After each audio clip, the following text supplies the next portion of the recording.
Good evening, ladies and gentlemen. Mr. Vora sir, welcome to you to your own home here.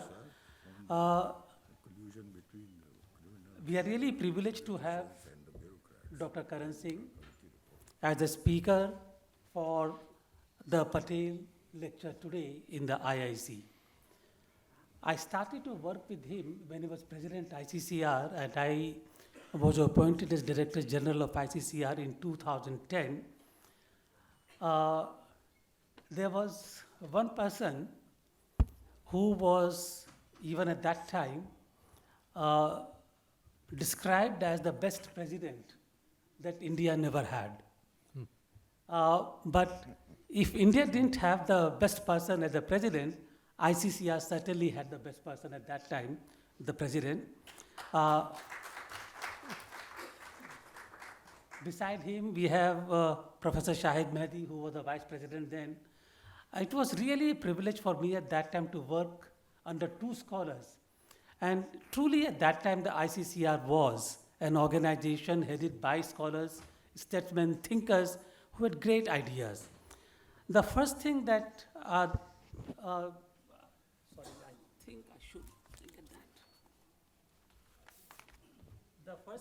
The first thing that you find when you talk to Dr. Karan Singh, even for the first time, was that there are very few others, anywhere you might have met, who would have an idea, who would understand or know Indian culture and civilization the way he does it. It is not just basically because he's so well-read, he's well-read, but I think the understanding that has developed over a period of so many years, the way he feels for India, truly in that sense, I found that Dr. Karan Singh understood India, he felt for India, and in that sense, he understood the idea of India in a true sense.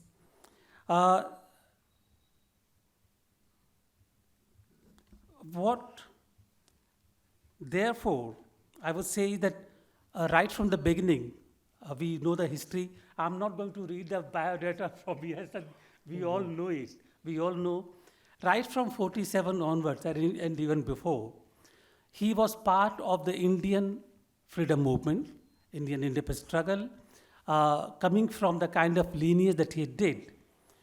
He was practically one with the Indian leadership of that time, pre-independence and post-independence India, and therefore, again, to understand what India has gone through at different times during those different eras.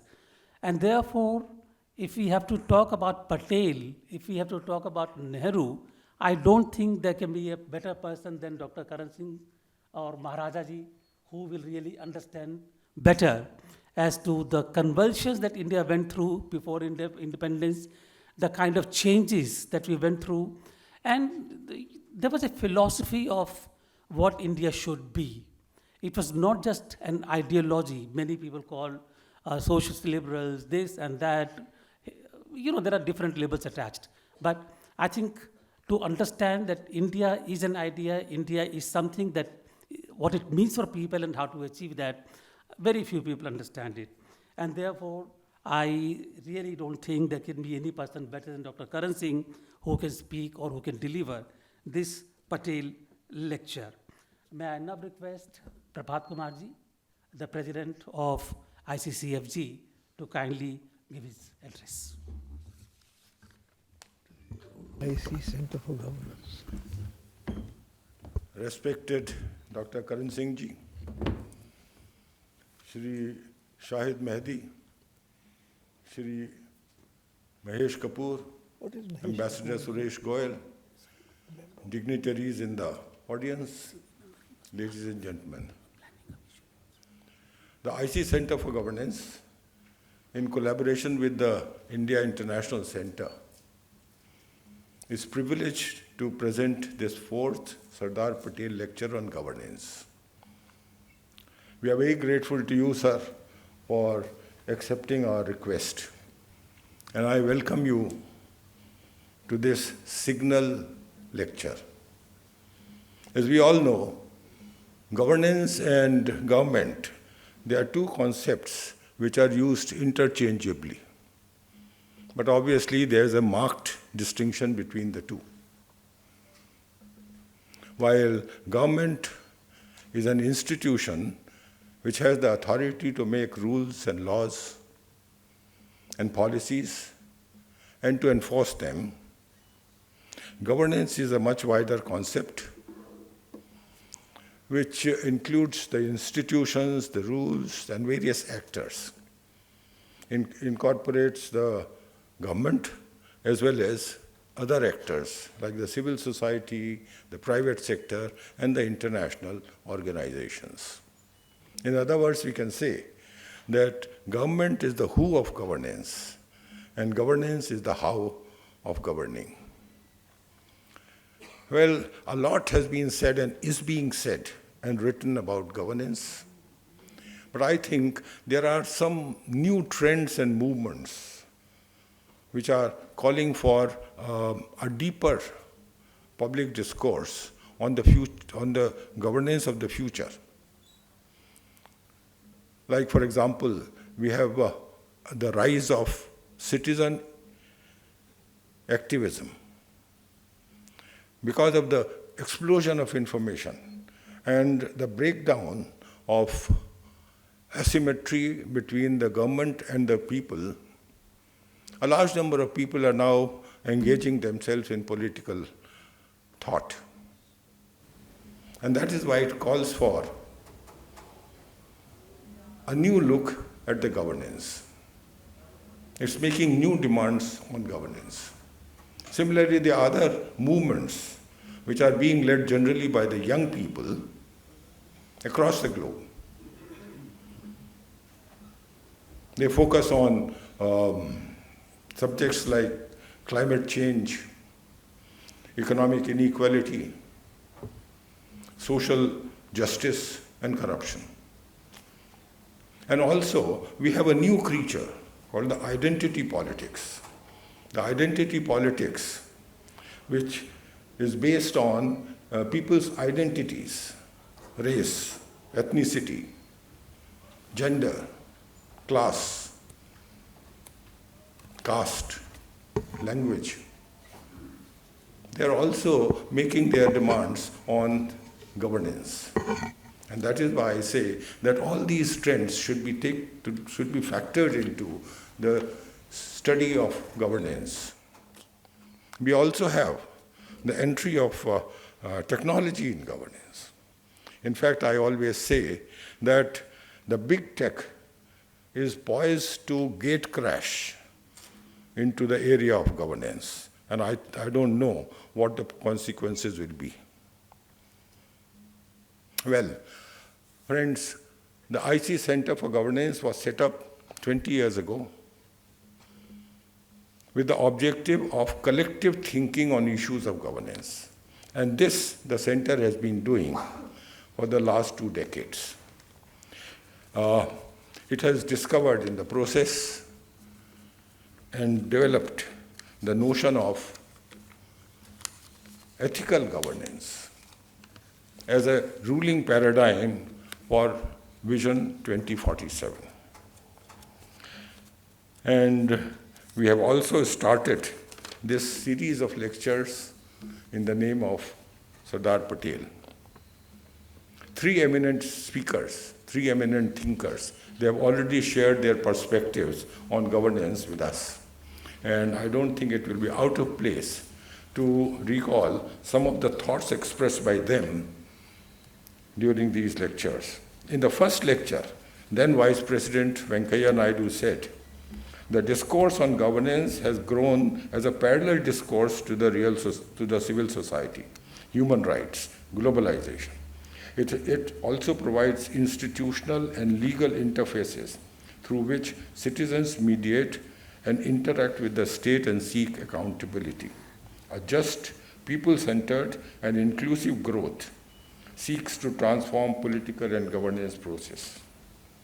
In the second lecture, the thinker scientist Dr. K. Kasturi Rangan said, for governance practices which need to address multi-stakeholder interests, an interrelation among cost, schedule, and performance for evaluation of the impact of mid-course correction, configuration management techniques are highly relevant.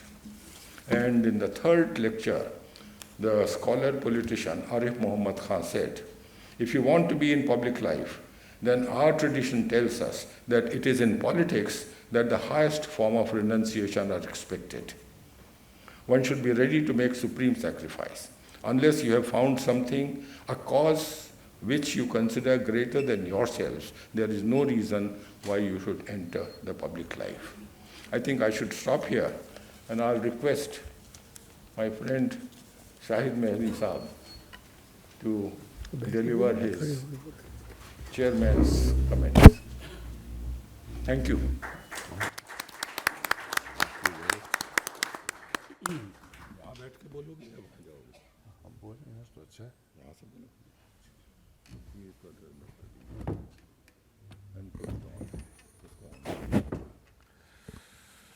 On कर दो। जी जी Yes.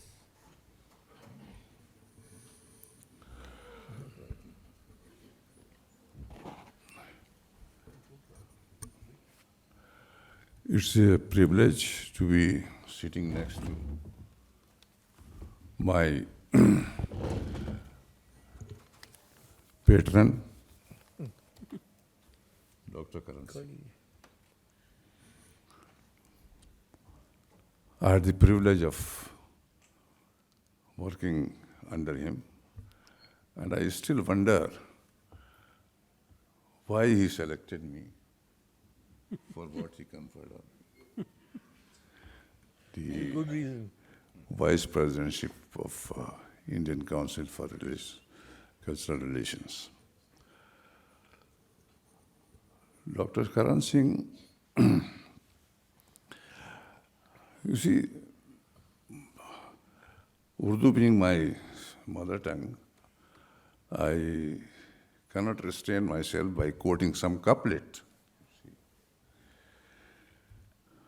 There are two lines from Mir Taqi Mir,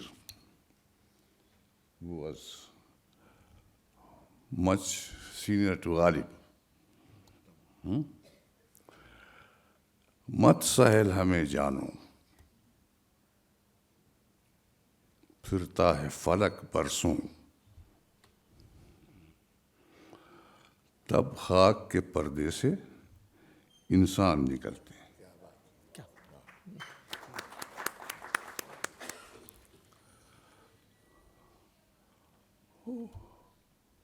उस इंसान को मैंने कम से कम मुजस्सम शक्ल में हमेशा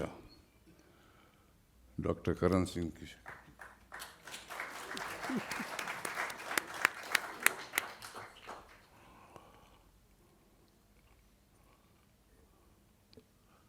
मैं समझता हूँ कि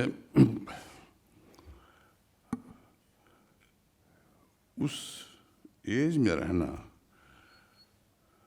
जिसमें डॉक्टर करण सिंह है, itself is a privilege.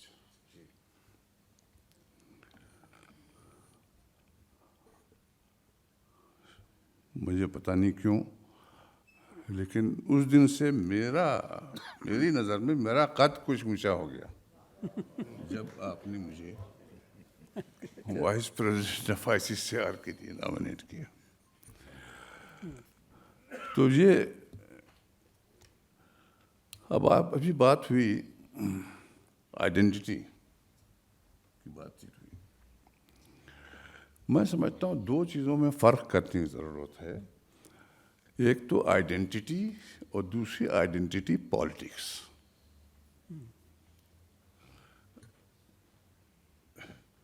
Identity होना बहुत ज़रूरी है। आइडेंटिटी का मतलब ये है कि आप की जो पूरी कल्चरल हेरिटेज है, जो हिस्टोरिकल हेरिटेज है, उसमें जो डिस्टिंक्शंस हैं उनके आप वारिस हैं। और एक ये है कि आइडेंटिटी को बहाना बना करके दूसरों की आइडेंटिटीज पे सवाल उठाना और جو ہارمنی ہے اس میں ڈسٹرب کرنا وہ الگ چیز ہے. میری آئیڈینٹی الگ ہے, نسل کے اعتبار سے, ہیریٹیج کے اعتبار سے, لینگویج کے اعتبار سے, لیکن اگر وہ آئیڈینٹی جو ہے وہ کانفلکٹ پیدا کرتی ہے تو میں سمجھتا ہوں کہ اس آئیڈینٹی سے بچنے کی ضرورت ہے. اور خاص طور سے اس گلوب کے اس حصے میں جہاں ہم رہتے ہیں, جو کتنی آئیڈینٹیز جہاں آئیں اور مرج ہو گئیں یا بدل گئیں یا ایک دوسرے پہ انفلوئنس کیا انہوں نے, اور میرا خیال ہے یہی ہماری آئیڈینٹی ہے کہ ہماری ایک آئیڈینٹی نہیں ہے. یہ بات جو ہے بہت سے ملکوں کے بارے میں نہیں کہی جا سکتی. تو ہم سمجھتے ہیں کہ چونکہ بات آ گئی آئیڈینٹی کی, اور ابھی آپ نے شاید ذکر کیا اس کا, وہ لفظ آپ نے رکھ چھیڑی آپ نے, اس لیے میں اس میں. اور یہ جو ہے میرا خیال ہے جغرافیکلی اور ہسٹوریکلی یہ پریولیج شاید ہی اس گلوب کے کسی اور حصے کو ہو کہ جہاں پہ مختلف آئیڈینٹیز آئیں, دوسرے کے ساتھ رہی بسیں, دوسرے کے ساتھ لڑی مڑی بھی, لیکن اس کے بعد سے ایک ایسا کلچر پیدا ہوا جو یونیک ہے یہاں کا. اور میں سمجھتا ہوں کہ ہم سب کا یہی فرض ہونا چاہیے کہ اپنی اپنی آئیڈینٹیز کو ہم بچا کے رکھیں, اس کو نرس کریں, لیکن آئیڈینٹی پالیٹکس کی جو کانفلکٹ ہے اس کو اوائڈ کریں. ڈاکٹر کرن سنگھ کے بارے میں کیا کہہ سکتا ہوں. ایک تو یہی پریولیج تھی کہ ان کے ساتھ یا ان کے اندر میں مجھے کچھ عرصہ کام کرنے کا وقت ملا. میری سمجھ میں آج تک نہیں آیا کہ انہوں نے کیوں مجھے اپنا وائس پریزیڈنٹ بنایا, مگر بہرحال بہت سی مہربانی ایسی ہوتی ہیں جو انڈیزرڈ بھی ہو جاتی ہیں, اور اس کو آپ اپنی قسمت خوش نصیبی سمجھیے.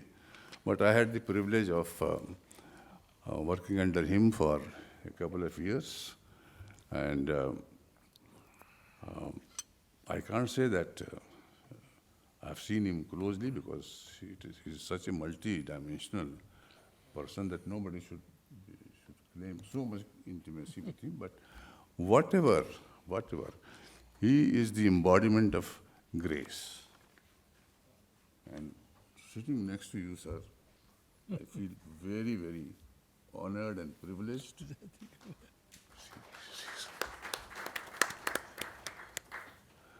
تو میرا خیال ہے یہاں سے آپ you are not expecting any substantive talk from me, because we are all waiting to hear respected Dr. Karan Singh. So thank you very much for making me a part of this. These are some random remarks which have come out of my heart without any prepared speech, and maybe you will appreciate the sentiments on what I am saying. Thank you very much.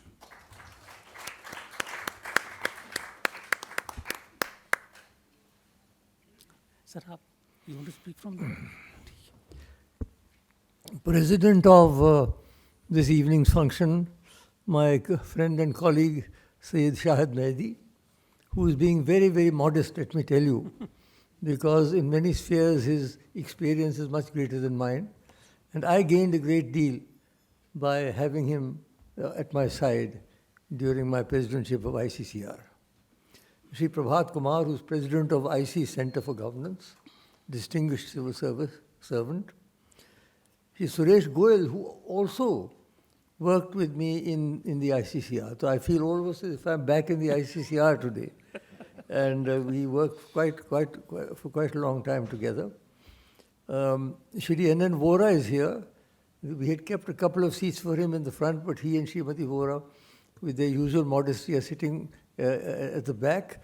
But he is a person. You remember the Vora Committee report on the relationship between crooks and criminals and politicians. I mean, he spent all his life in governance.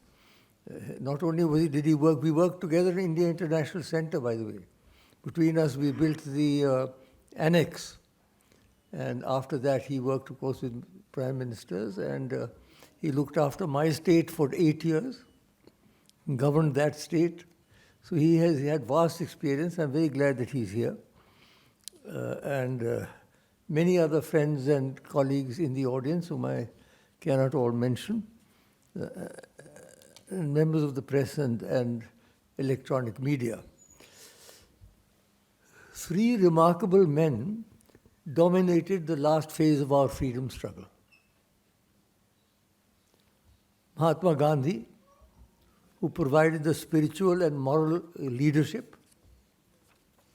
Jawaharlal Nehru, the revolutionary, visionary mass leader. And Sardar Vallabhbhai Patel, the statesman, administrator, consolidator. There were many others, of course. There was Dr. Rajendra Prasad, there was C. Rajagopalachari, there was Maulana Azad, and so on. But these 3 people, I think, were in a class of their own. And they played a major role in the last, all throughout their lives, but particularly towards the end of the freedom movement and its success. Sardar Patel, as you know perhaps, joined Mahatma Gandhi in 1917. And from then, he got involved in a series of satyagrahas, which was Gandhiji's major weapon in the freedom struggle, a very unique weapon, which he perfected. And finally, this led to the Bardoli Satyagraha in 1927, which was the indigo workers striking for their recognition. And that was a very successful satyagraha because the demands were largely conceded. And from that satyagraha, he earned the title of Sardar. Nobody gave him that title. The people began calling him Sardar because he was leading that agitation in a very, very brilliant manner. So that appellation Sardar stayed with him for the rest of his life. And, he's come down to us as the great Sardar. And of course, he was a great administrator in the Congress. He rose to be president of the Congress in 1931. Now, Sardar's role was of critical importance because during the freedom movement and we must never forget that our freedom was a great achievement. No doubt it's a unique achievement. But let us never forget that we paid the price in the partition. We may not have been violent against the British, but the sort of violence we had against each other, particularly with the partition of Punjab and Bengal, is horrific. At least 1 million people must have been killed, and maybe 10 million people uprooted in the largest mass migration in history. So at a time like that, it was 2 people who steadied the ship of state. Jawaharlal Nehru as Prime Minister and Sardar Patel as Deputy Prime Minister and Home Minister. Those are the 2 people who held the state together. Otherwise, I do not know how many of you, I don't think there are very many of you who would remember those days. But I've lived through those days. I'm older than the Indian Republic. So I'm not too overawed by the birth of the Republic. I've lived through those periods. You cannot imagine what sort of chaos there was. Delhi itself was a massive refugee camp. ये जितने Kingsway camps और वगैरह नाम है, they were all actual camps. Lakhs of refugees pouring in from the Punjab with horrific stories. And at that time, Churchill had said, as you know, that India is no more a nation than the equator is a nation. And he also said that once we go, India will shatter into 20 bits. Well, we might have, if these two men had not at that time been in charge. I can tell you, we were on the verge. It was not easy. People tend to forget the challenges in the euphoria of freedom. Let us not forget the challenges of partition. I always stress this, because people did give sacrifices in the partition. There were lots of killings in the partition. So that was a very, very difficult time. And despite differences in their temperaments, Jawaharlal and Sardar Patel worked closely together at that juncture. And they led the new nation to overcome that period and go. Now, the main historic achievement of the Sardar, of course, apart from administering the country after partition, was the integration of the Indian states. That is a very, very interesting story. It was not people do not make a distinction between accession and integration. Accession was one thing, that was signing the instrument of accession, like my father did for J&K. Integration was another thing, when the whole state was integrated into the rest of the country and was amalgamated with the state. So accession was one thing, but the integration, and in fact the peaceful integration of the Indian states, is, I think, a unique example in world history. I don't think you will find anywhere in the world a situation where 600 different states with different structures and rulers and all are peacefully integrated into the Indian Union. So that is a great, great achievement. And as Gandhiji said, the task of dealing with the princes was truly formidable. But I am convinced that the Sardar is the only man who could have coped with it. He said that. And each state had different administrations and structures. How they were to be integrated into the rest of the country was a very remarkable achievement. And I must here mention V.P. Menon, who was the Sardar's right-hand man for this project particularly. And I also would like to point out that we tend to sort of disregard the patriotism of the princes also. I mean, they also gave up their states willingly. And there were only 2 or 3 exceptions, and all those exceptions proved to be disastrous. The exception of Junagadh, there was a war, not a war that we had to work in. There was Hyderabad, there was a war. Jammu Kashmir, the war is still continuing. So with these 3 apart, all the other states came in absolutely peacefully without any problems. So that is a very great achievement, and Sardar will go down as the great consolidator of India. Now, I must, before I go on to governance, I want to touch on my personal association with the Sardar. He was the Home Minister when, under certain circumstances, my father was requested to leave the state. It's a painful incident, whatever. My father and my mother both, because Qaid-e-Azam Sher-e-Kashmir Sheikh Muhammad Abdullah, who was calling the shots, insisted that he could not win the plebiscite as long as Bahadur Hari Singh and Maharani Tara Devi were there. And he said the Maharani is more dangerous than the Maharaja. The Maharaja sits only in his court, surrounded by his minions, but she is the one who goes out to the refugee camps and gives away clothes. Because my mother was not a princess, she was a village girl from Kangra. And therefore she knew कि गरीबों की क्या हालत होती है, उनके दिल में दर्द थी. So she used to go around. So whatever, Sardar Patel was the one who we dealt with at that time. So he, as it were, facilitated this change, and also, along with that, my appointment as regent of Jammu and Kashmir. When my father left, they couldn't leave a vacuum, so I became regent of Jammu and Kashmir. But more important than that, even before, I began this trouble with my hip when I was about 16.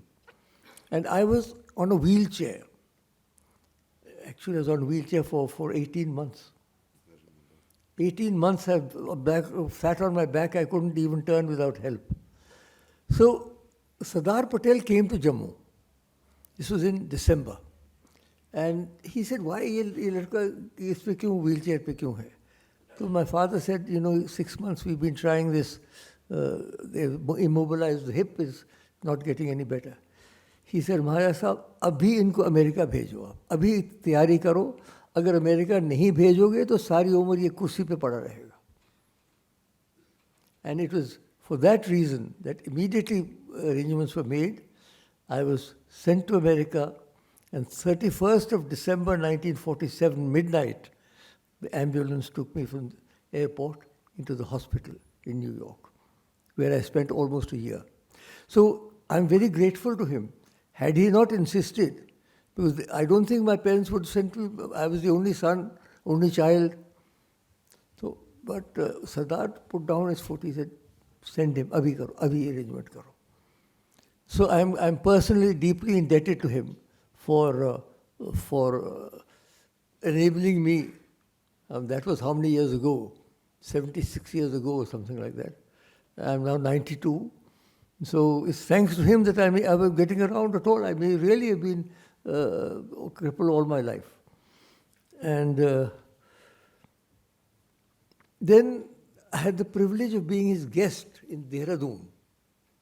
He lived in that beautiful dark bungalow in Dehradun with a huge garden. And before I came to state as regent, he invited me to be his guest for a fortnight in Dehradun.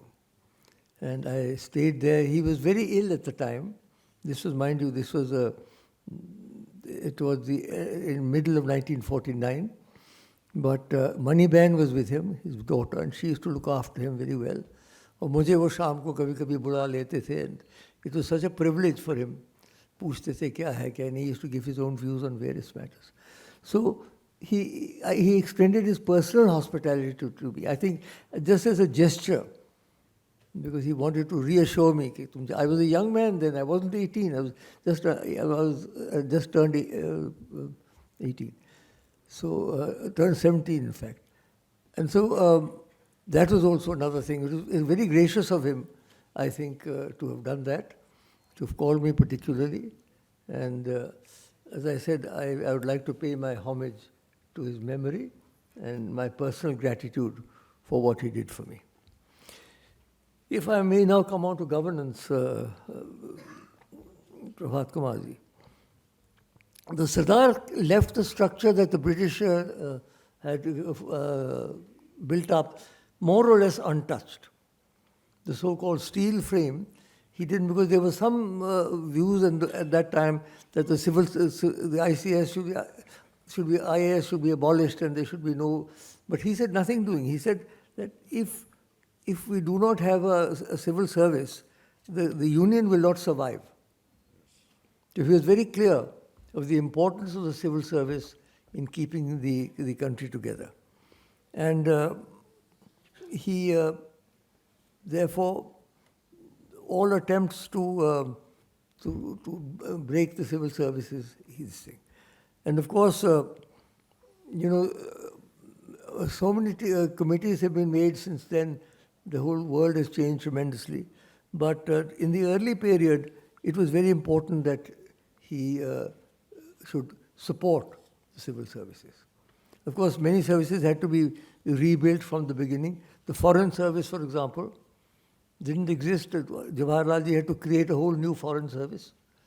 The administrative service, there were some very competent and able people, like Sagiriya Shankar Bajpai, I remember, and Pillai and others. But there were also many gaps that needed to be filled. So the Sardar was very, very, I think the first 2 or 3 years, he didn't live very much longer. He passed away in December of 1950.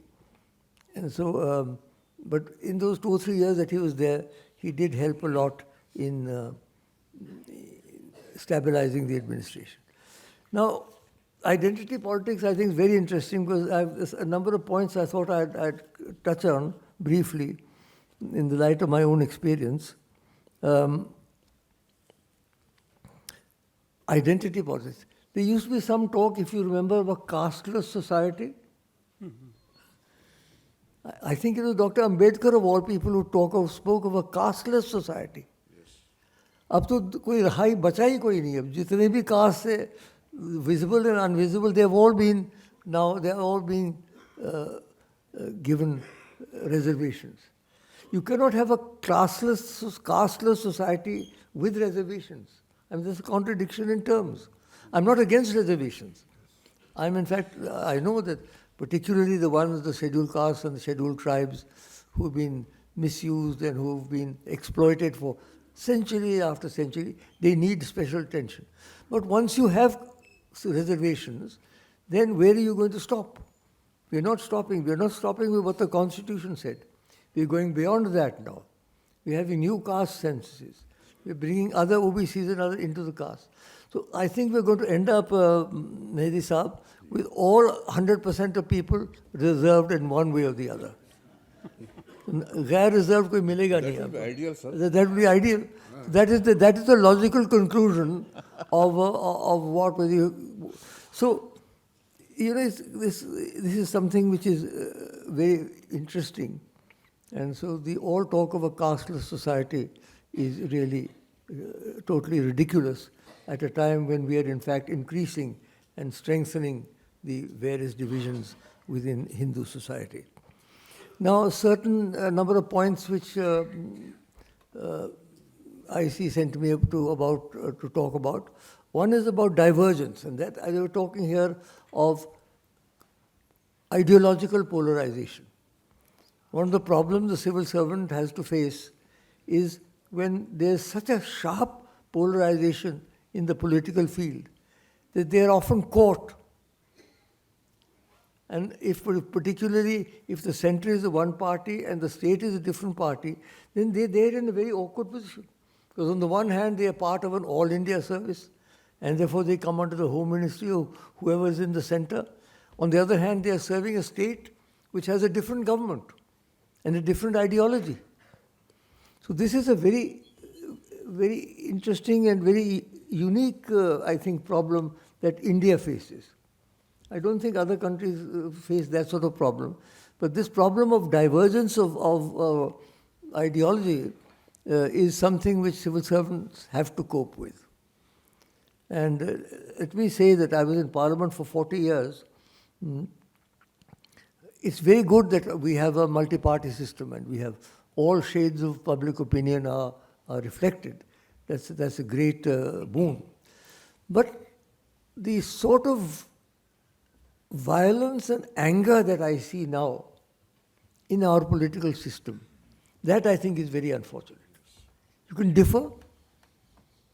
There's lots of differences. Of course you have to differ. Democracy involves differences. If you don't have differences, you can't have a democracy. But ज़ुबान जो इस्तेमाल की जा रही है, the way people speak in Parliament and outside Parliament, they call each other names. वो उन्होंने लिखा ना उन्होंने कि घट घट में तोरे साईं बसत है कटु वचन मत बोल रहे. इतनी कटुता आ गई है हमारे जीवन में कि it is distorting our whole democratic system and our system of governance. So that I think I have to put on the table. I'm all for divergence, ideological divergence, and we have the whole spectrum from the CPM all the way to the other side. But we must not get into this very violent tutu. It's not only because when you have verbal violence, ultimately physical violence follows automatically, sooner or later. Maybe not at the top, but among the followers. And so that is something which I deplore very, very strongly, and that I feel that we must, and that puts the civil servant in an impossible position. So I'm talking of governance. Civil servant gets into a great terrible. क्या करें? उनकी माने या उनकी माने? उनकी मानोगे तो स्टेट गवर्नमेंट नाराज हो जाएगी, इनकी मानोगे तो वो नाराज हो जाएंगे. क्या करेगा बेचारा? So he's got to develop a certain special immunity to that sort of problem. Secondly, complexity.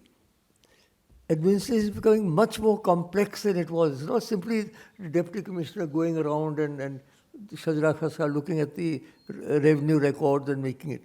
Although I must say, to the credit of the British officers, every deputy commissioner had to travel for 3 weeks on horseback in the area. ये नहीं पे वो दफ्तर में बैठे रहते और अपने चलाते. That's so. 3 weeks they had to travel on horseback in their district. And then they had to write detailed reports of that's why we have all these reports. I don't think that happens nowadays. I don't think, first of all, people ride at all. घोड़े ही खत्म हो गए लगते हैं मुझे. And सवार भी खत्म हो गए. And also, it's quite a different thing. So what I'm saying is that the complexity now, because it's not only simply revenue records, which was the original Akbar के वक्त से जो revenue record चल रहा है, that was supposed to be the basis of our administration, which is very good, mind you. As far as it went, it was good. But now you have special programs, you have programs for the backward communities, you have programs for family planning, for welfare, for poor people. You have a number of economic and socio-economic programs which involve a lot of governance, a lot of administration, to see that they are not misused. Because vast sums of money go from the center, and it is the job of the administration to see that it gets down to the last person, the last woman or the last man, and doesn't get hijacked in the process. So this complexity now, the world itself is becoming much more complex than before, and this complexity is going to continue. I think as the world is progressing, it's becoming more and more complex. Because technology, I'll mention a little later, is coming into the picture. And civil servants now have got to be very aware of these complexities, of these new dimensions. As you said, not the old dimensions by themselves are not enough. Then there's the problem of violence. The Vora report is a very landmark report. I suggest anybody who wants to really study administration to study his report, which he clearly points out the nexus between politicians and criminals. If our politicians have a nexus with criminals, so democracy ka kya asar hoga? For God's sake, politicians, you can't abolish them because you can't have a democracy without elections, you can't have elections without politicians. So the politicians are there. And if they are in touch with criminal forces, then what governance will there be? Whether it is the mining mafias or the timber mafias or coal mafias or whatever, I don't want to mention them. All of you read about them in the papers every day.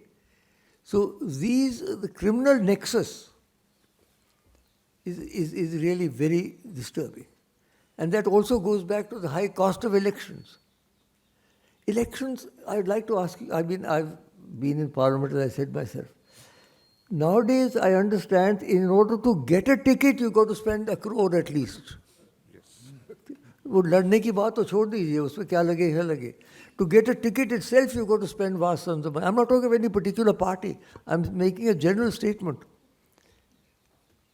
Where will that money come from?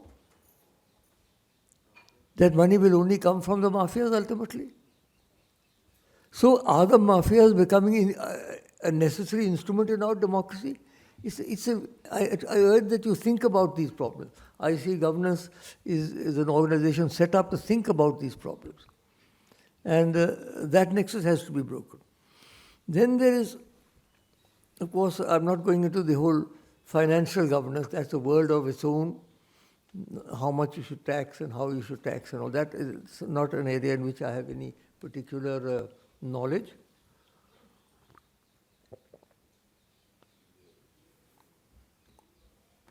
But information. Now, the Right to Information Act, I think, was a very, very interesting and a very progressive measure. However, personally, I strongly disapprove of making files available to the public, notings available to the public, which is what is now happening. I mean, if every deputy secretary has to look over his shoulder, not to make a notice, so 20 years later the enforcement directorate pakdega ye tumne ye kyun likha tha? So why show government files to the public? I'm sorry, I mean, information is all very fine and large, but I think you can overdo it. And as somebody who's been in government myself, I would be very unhappy if the files become public. Because in the files, as a minister, you expect the civil servants to give their frank views. Whether you start from the deputy secretary or the joint secretary, this ladder or the secretary. But if the files are going to go to the public, so who will give their frank views? आप बताइए प्रभात ये है कि नहीं? अगर file सारी public हो जाए, मैं तो I was shocked to learn कि फाइल्स तक देख सकते हैं लोग. I don't want to prove that. I must say personally, right to information we are very proud of. Congress ne kiya, we did it. But I'm afraid we are overdoing it if we are showing the files to the public. The public can know the decision. They should not know the processes of coming to a decision. I may be old-fashioned. I'm not sure what people think. But this total nudity is no, थोड़ा बहुत तो cover रखना ही चाहिए cover, ऐसा क्या है? It's not aesthetic also. I know, So now technological, the advent of artificial intelligence has changed the whole picture of the world. हमारे सामने एक साल के अंदर आपने देखा, पिछले नवंबर में ही तो शुरू हुआ था ये. We have not yet, we're just 1 year. How much the world has changed. Yes.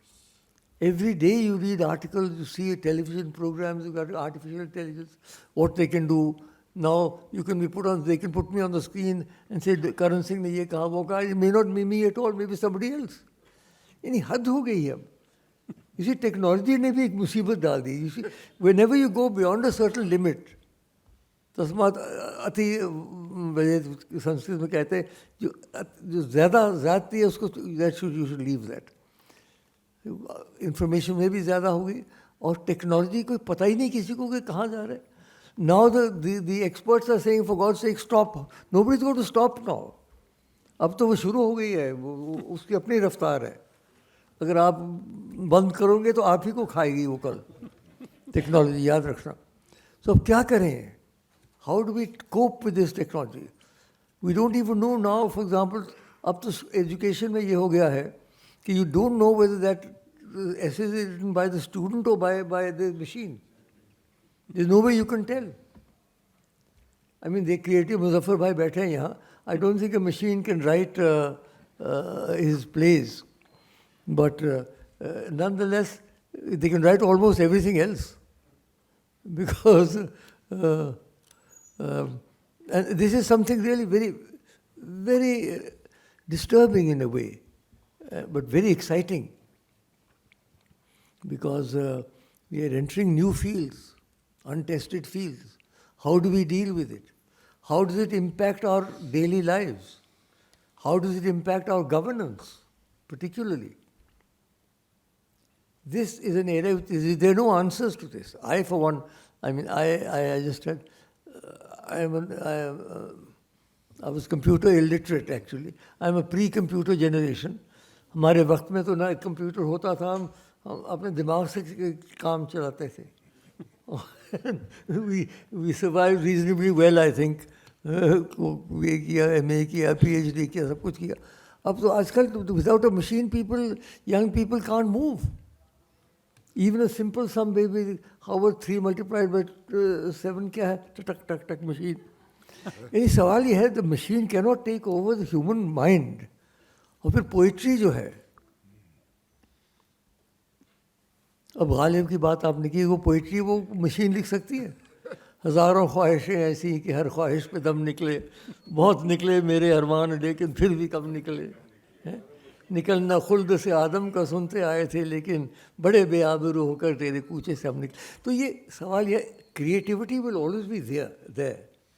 But it is very, very disturbing. And the way they can, the mischief that they can do, particularly that, what do they call the new, I have a friend who's now comes and teaches me about, he's in the audience, teaches me about technology, because I don't even know what happens. He's introduced me first of all to the iPad and then to this and to that. Lekin ye to, this chat GPT is something miraculous. I can only call it miraculous. And miracles are always sort of double-edged. So I don't know how this miracle is going to work out. But I just want to make the point on the table that the exponential growth of technology, and particularly of artificial intelligence, is going to prove to be the greatest challenge for our administrators. Then federalism. I touched upon that earlier. We are a federal country, which is very good, because the country is so vast and so varied, and everybody has their different cultural background and language and arts and so on. But federalism must work properly. You must give the states their due. The tendency to concentrate more and more power in the center, in a way, is beginning to, as it were, dilute the basis of it. Or federalism is one of the basic features of the Constitution. But that is something which we have to look into, and we've got to be very careful. And it's not only to the states. The states in turn have got to give their power down. The power must literally go down to the districts, to the district electors, and down to the people. Because power is something which should not stay concentrated. It should move into the people. People power, you mentioned people's power is there. People are now aware of their rights. You go to the furthest tribal village in India today, or the poorest people, they have their rights. They know that they have the right to vote. Sabko pata hai. Nobody is prepared to give up the right to vote. But then the power must go down. The administrative power, we were talking of governance. Governance must go down to the last person. Otherwise, if it remains only in the state headquarters or the capitals, जैसे दिल्ली में वैसे लखनऊ में, what is the advantage to the people? Unless it is actually taken down to the people. So taking the power of administration and using it down to the last man, unto this last, as John Ruskin said, is one of the great challenges of our administrative and governance system. Then we've got to streamline our governance. Our delays are too much. It really still, sometimes, by the time the file moves, I think Curzon had a very interesting thing of how in its own stately time the file moves round and round, like we circumambulate the sun, or ek saal ke baad it appears again. So this process has to be streamlined in some way. This whole process of noting from Under Secretary to Deputy Secretary, Joint Secretary to Additional Secretary, this is a pura karma kand hai. So we've got to make it quicker. We've got to make it more important. And here I'll come on to items which were not mentioned in your note, because IAS people don't like it. Lateral entry. ये बड़े नाराज होते हैं, बता दूं आपको मैं. दिल में आईएएस वाला कोई नहीं चाहता लैटरल एंट्री. घूर से अंदर से वो करते हैं, ये कहाँ से आएगा. I've been through the IAS. You see, IAS is not a twice born. I agree the IAS is very important. But now you need people, lateral entry, who are economic experts, who are technological experts, who are experts in all of this. You can't do it. One man cannot do it. So you need lateral entry into the civil services, which is stoutly resisted, I must tell you, by the civil services. Although they can't resist indefinitely, but they don't like it, because they feel they're intruding in our sphere. But I think that without now, particularly with the new world into which we are moving, simply one-person administration is no longer enough. You need expertise of all sorts in different ministries. You need people, for example, in the food and agriculture ministry, you need agricultural experts. In the field of science and technology, you need technological experts. So you need experts everywhere. And therefore, this lateral entry is something which I think now is begun in a small way, but it has to be accepted. And I think everybody should accept the fact that whatever they may be, ministers or secretaries and all, they do not have, they're not repositories of wisdom.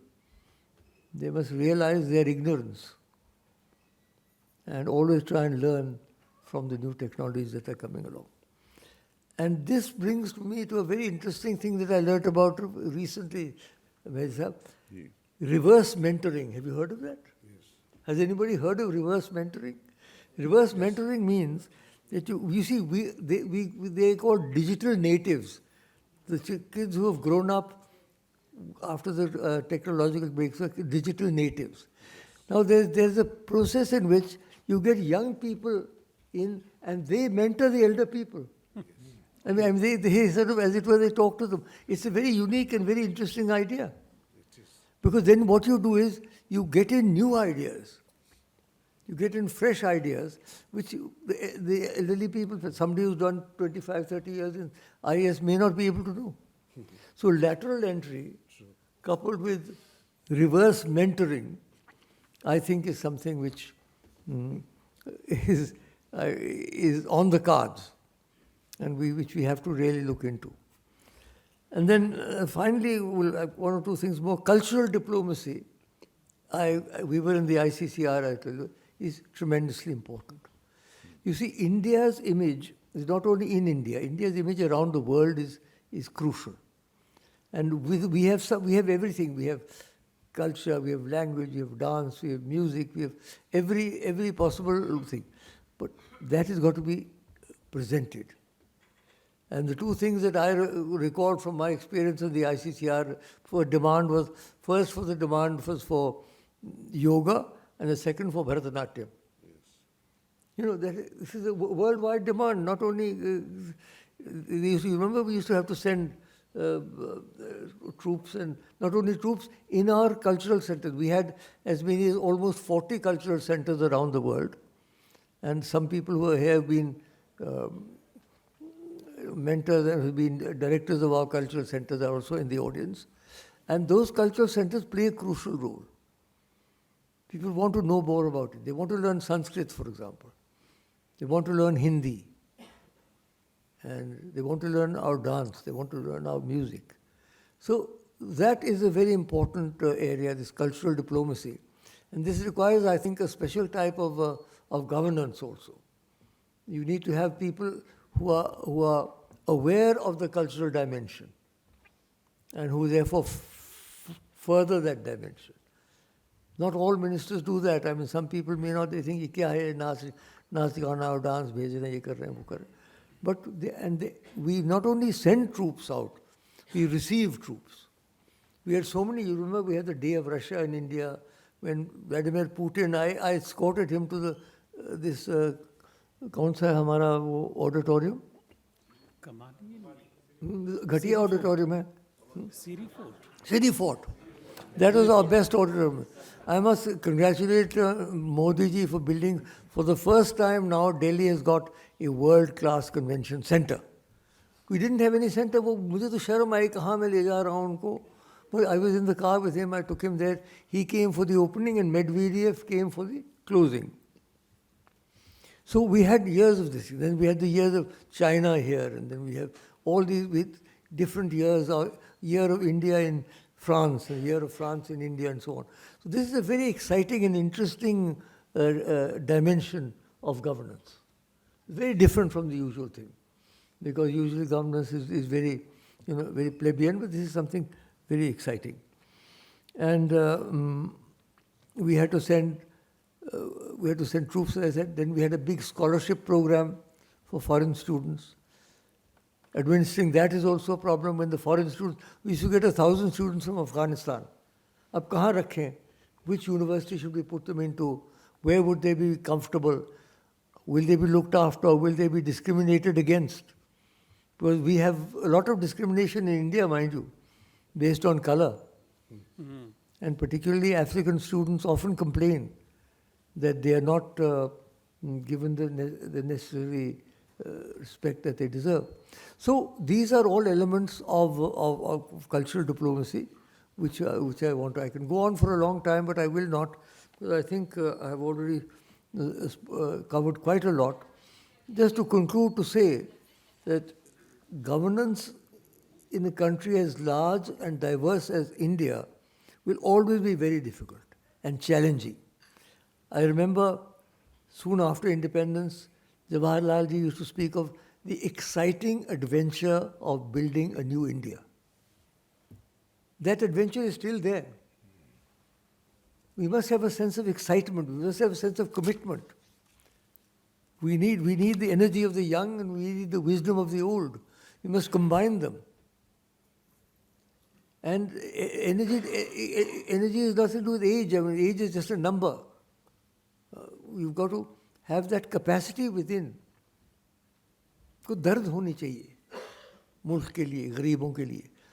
Even today, लाखों लोग हैं जो मेरे साहब बरसात में भीगते हैं, जो गर्मी में तरसते हैं, जो सर्दी में ठिठुरते हैं, लाखों करोड़ों. आज भी ऐसे लोग हैं, बच्चे हैं जिनको पर्याप्त भोजन नहीं मिलता. They grow up stunted in body and mind.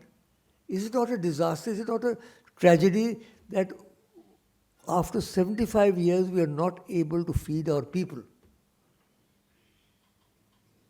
You can criticize China as much as you want, but they've abolished absolute poverty. We don't want a communist regime here to do that. We've got to do it through democracy. But we must get rid of absolute poverty. How can we call ourselves a great nation when you have crores of people who are suffering like this? It's all very fine for us, I mean, sitting comfortably in our homes and in this beautiful auditorium and speaking about these matters. जो लोग भूख से तरसा है, उसका क्या हाल होता है? कभी सोचा हमने? जो गरीब मजदूर है, जो मजदूरी करके अपना कमाता है बड़ी मुश्किल से, उसका क्या हशर होता है? So therefore, we've got to have a certain empathy for what we are doing. I'll call upon all those who are connected in governance to develop that empathy, that sense of empathy. That what you're doing is not just a job, just a sort of 8 to 10 to 6 or 10 to 5 job or apni tankhwah lo. You're doing something, you're building a great nation. You must have that always in your mind. Let me tell you a story of the building of the Thanjavur temple. Raja Chola, the greatest Chola emperor, he went out to inspect. This is in Thanjavur, the great Brihadishwara temple. He went out, there was a man cutting stone. So he said, "Tum kya kar rahe ho?" He said, "Sir, I'm cutting stone." He went a little further on. There was another man doing exactly the same thing. "Bhi tum kya kar rahe ho?" "I'm earning a living." The first man was just responding, The second man at least had this one.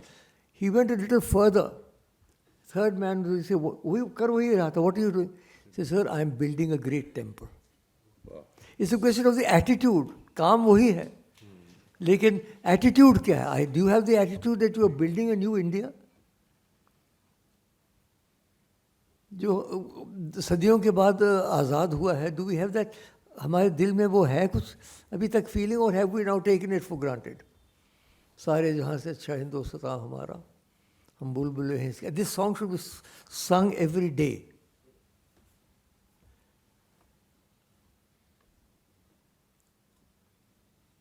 So, what I'm just saying is, I'm trying to recapture. I entered politics at the age of 18. And I was in J&K, and then I said, I'm not going to spend the rest of my life in J&K. I've got to get out. I wanted to be part of the new India. I wanted to make some contribution towards the new India. Whether I have made a contribution or not is not the point. The point is, that was what I wanted to do. That was what impelled me to give up my job there. As Varaji will remember, there was even a thing or offer of a lifetime Sadr Riyat. मैंने कहा नहीं जी कृपा करो, कर लिया हमने जितना कर लिया 18 साल अब हमें जाने दो. Let me get involved in the larger India. And not only the larger India, the larger world. Remember, Vasudhaiva Kutumbakam, we talk about a family. We've got to move from Bhavani Bharati to Bhavani Vasundhara. From Mother India to Mother Earth. This is the earth that has supported our race. From the slime of the primeval ocean billions of years ago to where we are today. And look at the way we have mistreated this earth. In the last 100 years or so, we've decimated the forests, we've polluted the air, we've polluted the water, we've polluted the land. And now nature is hitting back, remember. You cannot get away with this forever. अब आप देख रहे हैं क्या हशर हो रहा है. There are typhoons and hurricanes and there are melting of the seas. Many countries are going to disappear now. Thousands of species have disappeared. So we have got to be a part of this larger world also. We're not only India. We are very proud of India and we should be proud of India. But India is also part of the larger world community. So in the ultimate analysis, unless we carry within ourselves some kind of a commitment to building a better world, a better India as part of a better world, we will not be fulfilling our destiny. And so I commend the IC Center for Governance for starting this dialogue on governance. And I'll end with आपने शेर बोला, मैं एक संस्कृत श्लोक से बात करता हूँ. What we should do is a very important shloka which exhorts us to awake and arise and move along the razor-edged path. It's a difficult path. There are no soft options left now, Prabhat, either for individual salvation or for collective salvation. It's that difficult razor-edged path we've got to go across. And where do we go? Across that path we go to build a new India, a new world, a new consciousness. That is this thousands of years ago, the Kathopanishad exhorted us. Uttishtata, Jagrata, Prapya Varan Nibodhata, Khyurasya Dhara Nishita Duratya, Durgam Pasasat Kavayo Vidakti. Thank you.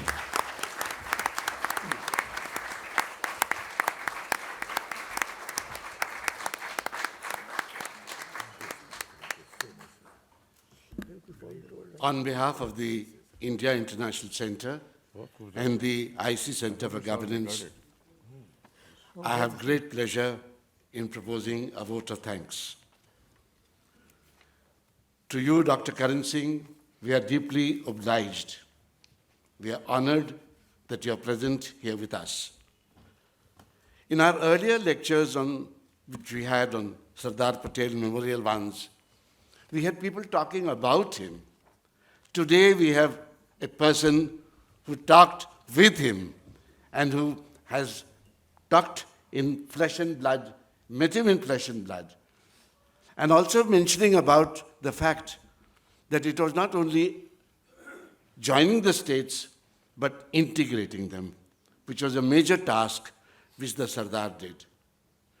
To you, sir, we are honored for bringing a whole range of new things, new thoughts, including the reverse mentoring. So many new things you have brought for us, and we are deeply obliged. Thank you very much. I also thank the audience for being here with us. And please do join us for a cup of tea now. Thank you. Sorry? And before we break for the tea, may I request Mr. Prabhat Kumar to please give a memento on our behalf, on behalf of the IC Center. Thank you very much. Thank you.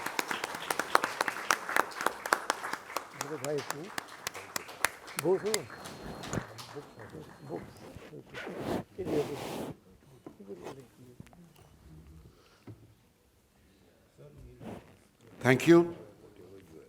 Please join us for a cup of tea. Yes, outside in the foyer in the veranda. वो double space जरा करवाइए transcribe अगर तो किसी को छोटी छोटी I can't correct बड़ा प्रिंट में भी और थोड़ा सा और थोड़ा सा एक